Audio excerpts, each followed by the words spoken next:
The 2024 budget has caused an uproar with its proposed changes to taxation. Increased taxes on salaried classes have proven particularly controversial.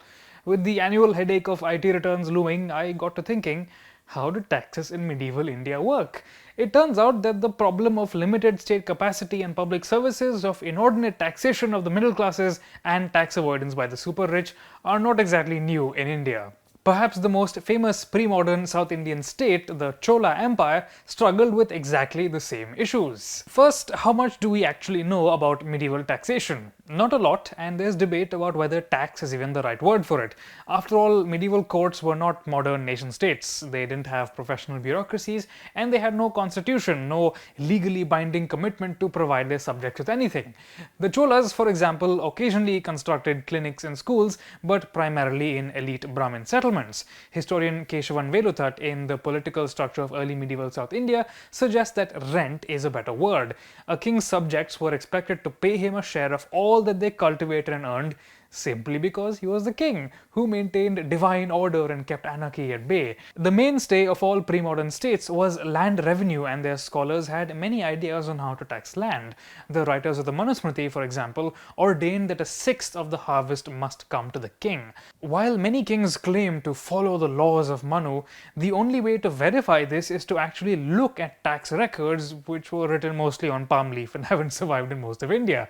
In Tamil Nadu, though, we have an extraordinary archive of over 13,000 stone inscriptions made on temple walls recording the taxation, sale and cultivation of land. According to these records, the Chola court conducted remarkably detailed land surveys across much of north and central Tamil Nadu. Distinctions were made between dry and wet lands, barren and brackish lands. Tax assessments were conducted periodically to check how much land a village was cultivating. Significantly, instead of a percentage, medieval courts asked for a fixed weight of food grains to be handed over after the harvest. Now, looking at the inscriptions from about 1,000 years ago, it turns out that they demanded about 500 kilograms of rice per acre. Now, was this a heavy burden? It's impossible to be sure because we don't know how much rice an acre of land actually produced around 1000 CE. The Cambridge Economic History of India suggests that it may have worked out to about a 25% tax. So now we know that, how was tax actually collected? This is where medieval courts ran into problems. Contemporary nation states have vast bureaucracies of tens of thousands dedicated to making sure that taxes are paid and the defaulters are punished.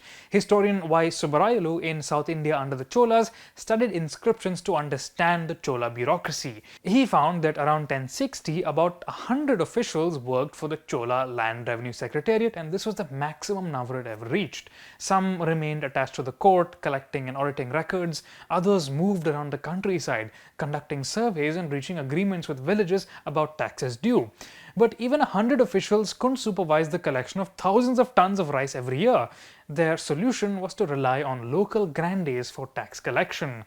Court officials would calculate the total weight of rice due. An assembly of the village landholders were then made responsible for it. This assembly would decide how much rice was handed over by each chunk of land in the village. Come harvest season, they would supervise the threshing areas and transport the court's share of grains. In principle, it's a pretty straightforward system. But since the court had less than 100 officials most of the time to actually dedicate to revenue matters, poor harvests could easily snowball into agrarian distress. Villages did make petitions to reduce their taxes, but there were long waiting times before requests were approved or denied. And if denied, villages were ordered to sell lands to meet their arrears. Chola officials sometimes conducted public auctions, usually named after the reigning kings. In Land Grants and Agrarian Reactions in Chola and Pāṇḍya times, historian R. Tirumalai notes that especially after 1100 CE, there were many such instances. So, who bought lands that were under agrarian distress? Especially in the 12th century, it was the super rich who benefited. Chola inscriptions refer to them as Raja Kulavar, lordly families. Many of them were military entrepreneurs who had become rich fighting for the Cholas. Buying up lands from poverty-struck farmers, they indulged in various forms of tax avoidance. One favorite tactic was to donate lands to religious institutions. If this wasn't possible, they'd appoint their own loyalists as cultivators and impose oppressive rents on them. Some cultivators simply fled because they couldn't pay, but the medieval super rich were fine with leaving land uncultivated because its value continued to increase anyway. By the 1170s, the Chola court realized that a disaster was looming. In ancient to medieval South Indian society in transition, historian Noboru Karashima found many inscriptions where the Chola rulers demanded that lordly families should stop buying land or imposed a cap on how much they could buy. Kings also tried to reduce taxes to bring cultivators back, but in many cases it was too late. By the 13th century, according to Professor Karashima, a full-blown agrarian crisis was driving families into poverty and people were selling themselves into slavery. Tax avoidance continued to plague Indian states for centuries after. The Mughal Empire, for example, had a large bureaucracy, but it was still barely enough to administer its sprawling dominions. It relied on local intermediaries to collect tax, incentivizing them by granting them rent-free lands. The result was exactly what you'd expect. In the Cambridge Economic History of India, historian Irfan Habib criticizes this practice as regressive. Landlords simply passed their tax burden to the middle peasants, and when these guys weren't able to pay, the Mughal state with its Rajput military manpower evicted or outright massacred the peasantry.